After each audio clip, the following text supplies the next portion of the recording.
दोस्तों आज भारत और यूएसए दोनों ही जगहों पर खालिस्तान पर चर्चा हो रही है। कारण जानते हैं?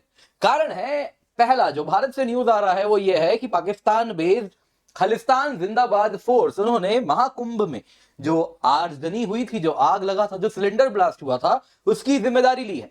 दरअसल दोस्तों यदि आप देखें तो ये न्यूज काफी समय से चल रहा था सोशल मीडिया में कि उन्होंने जिम्मेदारी ली है, लेकिन अब अगर आप देखें तो साउथ एशिया टेररिज्म पोर्टल में भी सेम न्यूज आपको देखने मिल रहा है। खालिस्तान जिंदाबाद फोर्स ने रिस्पॉन्सिबिलिटी ली है और साउथ एशिया टेररिज्म पोर्टल अगर आप देखें तो काफी रिस्पेक्टेबल है। इसको मिस्टर केपीएस गिल, जो कि आईपीएस थे, खालिस्तान मामले को ठंडा करने के पीछे जिनका बहुत बड़ा हाथ था, वही इसके फाउंडिंग प्रेसिडेंट रहे हैं। तो इस पोर्टल में जब आया है तो इस न्यूज को मैं क्रेडिबल मान के आगे बढ़ रहा हूं कि हाँ, जिम्मेदारी इन्होंने ले ली है। लेकिन इसके बाद भी कुछ सवाल तो उठेंगे। जिम्मेदारी लेना एक चीज होता है और सच में उस हरकत को अंजाम देना अलग चीज होता है। क्यों मैं ऐसा कह रहा हूं, जल्दी उस पर चर्चा करेंगे।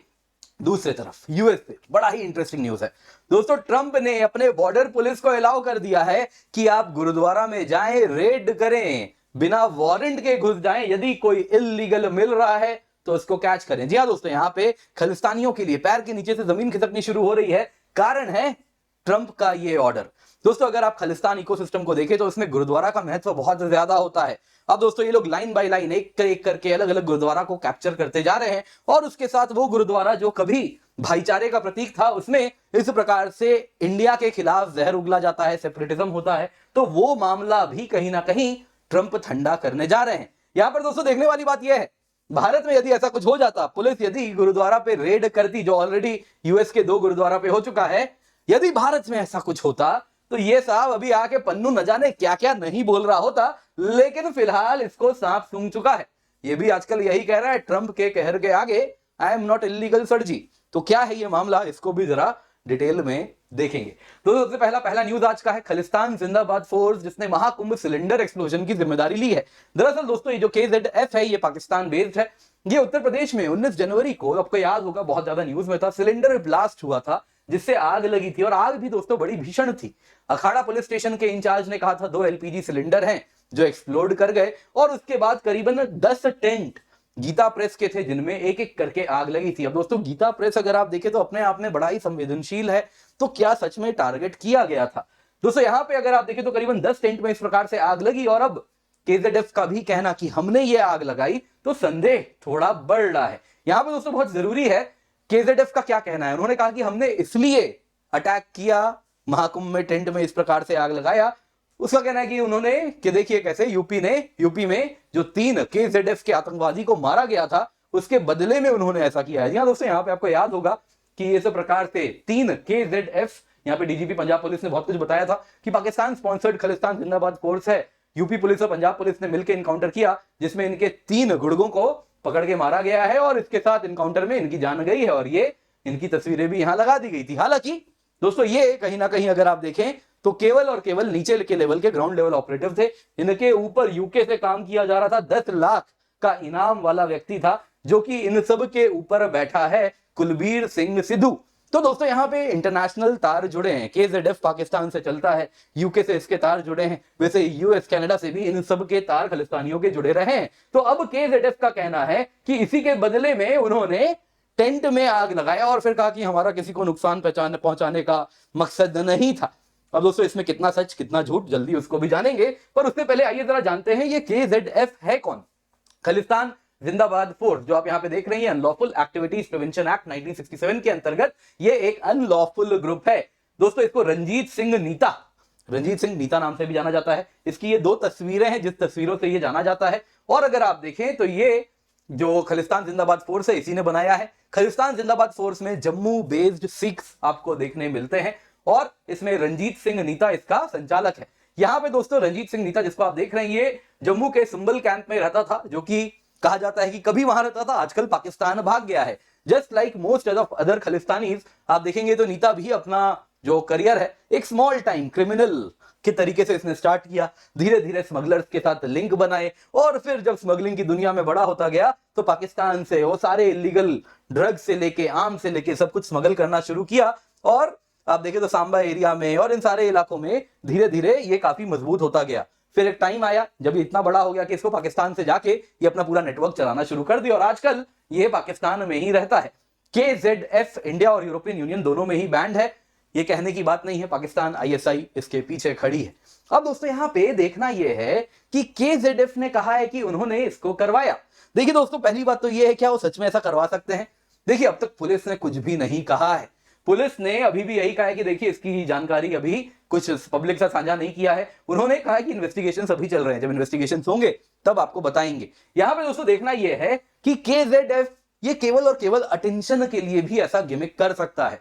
कारण क्या है दोस्तों, वो ऑलरेडी डिमोरलाइज्ड है। जिस प्रकार से पुलिस ने इनके गुर्गों को पकड़ के, है ना, आप देख सकते हैं, इन सभी को जो अंजाम दिया है, उसके बाद इनकाउंटर के बाद वो बड़े डिमोरलाइज हैं। तो कहीं ना कहीं रिक्लेम करने के लिए, अपने कैडर को वापस से मजबूत करने के लिए ऐसी बातें करते हैं। इसके सिवा दोस्तों और एक बड़ा बुरा अल्टीरियर मोटिव होता है। महाकुंभ अगर आप देखें ना, तो इसमें सनातन का सभी का एक साथ एक जगह पे एकजुट होते हैं। और उसी में अगर आप देखें तो सिख संत भी, है ना, अखाड़ा निर्मल लेकर पश्चिमी पंचायती अखाड़ा निर्मल से आते हैं, और अन्य भी कई अखाड़े हैं जिसमें सिख संत भी आते हैं। तो दोस्तों कहीं ना कहीं यहां पे एंटी सिख वाली फीलिंग फैला के इस पूरे माहौल को खराब करने का भी प्रयास हो सकता है, जो भाईचारे का माहौल होता है। तो इसलिए इस प्रकार के न्यूज को जब पुलिस कहेगी तभी हम कहेंगे कि हाँ ऐसा हुआ है। फिलहाल तो यही है कि हाँ इन्होंने क्लेम कर लिया है KZF, लेकिन अभी भी सच्चाई पुलिस लेकर के आएगी। लेकिन दोस्तों यहां पे दूसरा न्यूज बड़ा इंटरेस्टिंग और बड़ा इंपॉर्टेंट है। ये अगर आप देखें तो यूएस से आ रहा है। ट्रंप ने इल्लीगल एलियंस के तलाश में न्यूयॉर्क, न्यू जर्सी दोनों के गुरुद्वारा में जाके रेड डाला है। और इतना ही नहीं, 1000 से अधिक लोग अरेस्ट भी किए गए हैं अक्रॉस यूएसए इन रेड्स में। अब दोस्तों यहां पे क्या हो रहा है ये जरा देखते हैं। देखिए हुआ यूं दोस्तों, इमिग्रेशन एनफोर्समेंट ऑफिशियल्स जो कि डिपार्टमेंट ऑफ होमलैंड सिक्योरिटी के अंदर आते हैं, ये न्यूयॉर्क और न्यू जर्सी दोनों के ही गुरुद्वारा को विजिट किए हैं। फिलहाल शब्द विजिट यूज किया जा रहा है, लेकिन अगर आप कंटेक्स्ट देखें तो वो रेड से कम नहीं है। फिलहाल दोस्तों यही शब्द है कि they visited the gurdwara. Visit करके इन्होंने चेक किया क्या यहां पे इलीगल इमिग्रेंट्स हैं, और इससे सिख ऑर्गेनाइजेशन से बड़ा ही शार्प रिएक्शन आया। खैर जो भी है, डिपार्टमेंट ऑफ होमलैंड सिक्योरिटी के ऑफिशियल ने क्या कहा जरा सुनिए, कि अब जो इमिग्रेशन एंड कस्टम्स एनफोर्समेंट और कस्टम्स एंड बॉर्डर प्रोटेक्शन, दोनों दोस्तों बेसिकली दो प्रकार की इमिग्रेंट को पकड़ने वाली और बॉर्डर सिक्योरिटी वाली पुलिस है, उनके ऑफिशियल्स अब इमिग्रेशन लॉज को एनफोर्स करने के लिए, क्रिमिनल्स को कैच करने के लिए, इंक्लूडिंग मर्डरर्स, रेपिस्ट्स, ऐसा उनके शब्द है। उन्होंने कहा अब जो भी यूएस इस प्रकार के इलीगल क्रिमिनल्स आते हैं, जिसमें मर्डरर्स हैं, रेपिस्ट हैं, उनको पकड़ने के लिए आज के टाइम में पुलिस के हाथ खुल गए हैं। अब वो अमेरिका के स्कूल्स में, चर्चेज में छुप नहीं सकते, और गुरुद्वारा में भी इसीलिए जाके रेड किया गया। ट्रंप एडमिनिस्ट्रेशन उनके हाथ अब बांध के नहीं रखेगा, ऐसा उन्होंने क्लियरली कह दिया। दोस्तों ट्रंप ने क्या बदला है, दरअसल बाइडेन एडमिनिस्ट्रेशन में गाइडलाइंस थे कि एनफोर्समेंट एक्शन जो भी होगा with respect to illegal immigrants, वो सेंसिटिव एरियाज में नहीं होगा, जैसे कि places of worship like gurdwara या चर्च। लेकिन ट्रंप ने साफ साफ कह दिया कि ये सब कुछ नहीं होने वाला। जेडी वांस ने तो ये भी कहा कि यदि कोई व्यक्ति कन्विक्टेड है, अब वो वायलेंट क्राइम उसने अंजाम दिया है, तो वो इलीगल इमिग्रेंट हो नहीं हो, समाज की सुरक्षा के लिए उसको तो अरेस्ट करना ही पड़ेगा। तो यहां पे सेम रूल सबके लिए अप्लाई होंगे। यदि आप गुरुद्वारा में छुपे या कहीं और भी छुपे, आपको तो पकड़ा जाएगा। और ये ट्रंप ने दोस्तों हाथ खोल दिए हैं, और शुरुआत अगर आप देखें तो गुरुद्वारा से होना शुरू हो गया है। अब गुरुद्वारा कमेटी क्या कह रही है इस पे, देखिए दोस्तों, Sikh American legal defence and education fund, इन्होंने साफ साफ कहा कि बहुत ज्यादा कंसर्निंग है। इस प्रकार से डिपार्टमेंट ऑफ होमलैंड सिक्योरिटी के एजेंट्स न्यूयॉर्क और न्यू जर्सी के गुरुद्वारा में घुस गए। ये हमारी सिख फेथ के सैंक्टिटी को चैलेंज करता है। एक चिलिंग मैसेज है सभी को, इमिग्रेंट्स को, जो भी हमारे गुरुद्वारों में आते हैं। गुरुद्वारा को इस प्रकार से गवर्नमेंट के सर्वेलेंस के अंदर रखा जाएगा, गवर्नमेंट रेड्स इस प्रकार से करेंगी विद वारंट या विदाउट वारंट, ये अनएक्सेप्टेबल है। दोस्तों ये गुरुद्वारा से रिएक्शन आ रहा है। अब दोस्तों यहां पे आपको मैं एक बात बताना चाहूंगा, देखिए ये जो एक्शन है, यदि इलीगल्स को पकड़ा जा रहा है, इलीगल इमिग्रेंट्स को पकड़ा जा रहा है, तो खालिस्तानीज के लिए बहुत बड़ा ब्लो होने वाला है। क्योंकि मत भूलिए, आज जो खालिस्तानी, अगर आप निज्जर की ही बात कर लें, जिसको लेकर भारत और कनाडा के बीच में इतनी रस्साकशी हुई है, ये भी क्या था, ये भी एक इलीगल इमिग्रेंट था जो कि कनाडा फेक पेपर्स में गया था, और उसके बाद खालिस्तान का जो लेटेस्ट फेस बन के घूम रहा है, he was an illegal immigrant. यदि इसको सही टाइम पे भारत से क्राइम करके जब ये कनाडा गया था, तब इसको यदि कनाडा डिपोर्ट कर देता, तो आज खालिस्तान मुद्दा इतना आगे नहीं बढ़ता। तो यहां पे ट्रंप कहीं ना कहीं उसी इलीगल इमिग्रेंट, जो कि सबसे बड़ा अगर आप देखें तो नासूर है इलीगल इमिग्रेशन इन खालिस्तानियों का, उसको कहीं ना कहीं निप इन दी बर्ड स्टार्टिंग में ही खत्म कर रहे हैं। दोस्तों यहां पे कहीं ना कहीं गुरुद्वारा को टारगेट किया जा रहा है। अगर आप देखें तो कनाडा में भी 250 करीब गुरुद्वारा है, उसमें से खालिस्तानी कंट्रोल में बताए जाते हैं केवल 8 गुरुद्वारा हैं। लेकिन दोस्तों यहां पे आप देखें तो वो जो 8 गुरुद्वारा हैं वो खालिस्तान कॉज को काफी तेजी से आगे बढ़ा रहे हैं। वैसे आप यहां पे देखिए ना, ये यूके का सबसे बड़ा गुरुद्वारा है, गुरुद्वारा साउथ हॉल का। यहां पे भिंडरन वाले उसकी तस्वीर देखिए कैसे लगाई जाती है। तो इस प्रकार से रेडिकलिज्म फैलाया जाता है। कनाडा में वैंकूवर हो गया वहां की गुरुद्वारा, इसके सिवा वहां से जो रिपोर्ट आया था वैंकूवर के गुरुद्वारा से कि वहां पे तो इंडियन एनवॉय की एंट्री तक बैन कर दी थी। और इतना ही नहीं, इसके पीछे जो गुरुद्वारा का प्रो खालिस्तान फैक्शन था वही जिम्मेदार था। वहीं यही वैंकूवर का गुरुद्वारा भारत के एनवॉय को बैन किया था, वो पाकिस्तानी कॉन्सुल जनरल जाबाज खान को वार्मली रिसीव किया था 2022 में। और यह काम सिर्फ वैंकूवर के गुरुद्वारा नहीं बल्कि सरी के गुरुद्वारा ने भी किया था। तो ये बताता है दोस्तों कि किस प्रकार से इस खालिस्तान मूवमेंट का गुरुद्वारा से सपोर्ट हो रहा है और वो पाकिस्तान बैक्ड भी है। तो इस प्रकार से रिपोर्ट भरे हुए हैं। तो अनफॉर्चुनेटली जो गुरुद्वारा इस प्रकार के एक्टिविटी को अंजाम देते हैं उनको झेलना पड़ता है। कनाडा में ही मेरे मित्र बता रहे थे कुछ गुरुद्वारा ऐसे भी हैं जहां पे बड़े बड़े अनाउंसमेंट होते हैं कि बच के रहिएगा, इस प्रकार के तबके के लोग हैं जो आपको अपनी ओर खींचना चाहते हैं, वायलेंस फैलाना चाहते हैं, उनसे दूर रहें। तो वैसे भी कई गुरुद्वारा हैं और उनको ही आगे बढ़ाना चाहिए, लेकिन उनके इन खालिस्तानी गुरुद्वारा की वजह से आज सबको झेलना पड़ रहा है। यहां पे दोस्तों बहुत इंटरेस्टिंग है, पन्नू वाला गुरुद्वारा जानते हैं ये कौन सा है? गुरुद्वारा साहिब फ्रीमॉन्ट कैलिफोर्निया में 6 फॉर जस्टिस का यही गुरुद्वारा है। आप अगर देखें तो फ्रीमॉन्ट गुरुद्वारा साहिब क्या लिखा है, ये सिख्स जो लॉज हैं अलग अलग जेल में, इन्होंने लाइफ इंप्रिजनमेंट से अधिक सर्व किया, इसको छोड़ा जाए। किसने पकड़ के रखा है? तो दिस ने, क्या नाम है? Theocratic Hindu Indian state. और इस प्रकार से ये सारी बातों को फैला रहे हैं। आप देख सकते हैं भारत के बारे में किस प्रकार से डिमीनिंग शब्दों का इस्तेमाल करते हैं। थियोक्रेटिक हिंदू इंडियन स्टेट कहते हैं ये चलाने वाले जो 6 फॉर जस्टिस किसी गुरुद्वारा से जुड़े हैं। अब दोस्तों जब इन गुरुद्वारा में इस प्रकार के एलिमेंट्स को पकड़ा जाएगा तो ये बहुत बड़ी खालिस्तानी इशू को सॉल्व करने में बड़ा कदम होने वाला है। दोस्तों आपको मैं बताना चाहूंगा ये जो गुरुद्वारा है, अगर आप देखें तो जो नए बच्चे भारत से भी वहां जाते हैं ना, उनको ये कहते हैं कि हम आपको सपोर्ट करेंगे। सपोर्ट करने के नाम पे होता क्या, इनमें से कई बच्चे ऐसे होते हैं, कनाडा की बात कर ले, अंग्रेजी भी नहीं बोलते, तो कनाडा में उनके लिए जॉब ढूंढना बड़ा कठिन होता है। तो इन गुरुद्वारा में ही क्या किया जाता है कि चलो मेरा ये बिजनेस है, यहाँ पे तुमको पेट्रोल पंप में काम करवा देंगे, मेरा मोटेल है यहाँ काम करवा देंगे, इस प्रकार से इनको काम दे दिया जाता है। और उसी गुरुद्वारा वाले इकोसिस्टम से ही जुड़ा रहना उनकी वो मजबूरी है, क्योंकि वही उनके जीवन यापन का भी तरीका है। वही उनके लिए अगर आप देखें तो जॉब भी वही है, और इसके सिवा जॉब के बाद जो लाइफ है वो भी इसी गुरुद्वारा के इकोसिस्टम से जुड़ के ही मिल रही है, क्योंकि भाषा उनको नहीं आती है।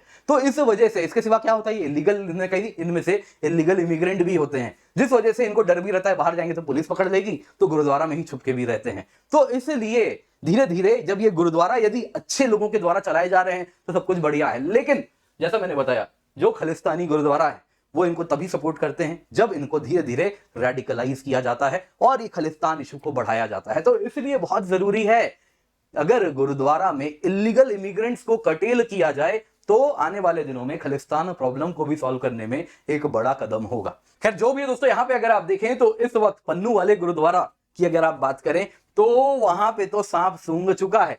यही पन्नू है ना दोस्तों, अगर आप देखें तो किस प्रकार से निज्जर वाले मामले में यूएस से लेके कनाडा तक सबको मोबिलाइज किया था। गुरुद्वारा में अगर आप देखें तो किस प्रकार से इश्यूज को आगे बढ़ाया गया था। भारत के आप देखें तो हमारे कॉन्सुल जनरल, हाई कमिश्नर, सभी को टारगेट किया गया था, असैसिनेशन अटेम्प्ट वांटेड, और इस प्रकार से पोस्टर भी बनाए गए थे। दोस्तों ये पन्नू ट्रंप के आने पे गेट क्रैश करके, सुना था कुछ पैसे वैसे दे के इन्होंने भी अपना टिकट अरेंज किया था ट्रंप के एंट्री वाली पार्टी, और उसमें उल जलूल अगर आप देखें तो नारे भी लगा रहे थे। वो पन्नू फिलहाल तो उनको सांप सूंघ चुका है। यदि इंडिया में ऐसा होता, गुरुद्वारा में पुलिस रेड इस प्रकार से कर रही होती तो अब तक 2-4 वीडियो इनका आ गया होता। लेकिन आजकल कहीं अंडरग्राउंड छुप गए हैं, क्योंकि इनको भी ऊपर भी सवाल उठ रहा है, इनके भी जान पहचान के जो इलीगल्स हैं उनको भी यूएस की पुलिस ढूंढ रही है।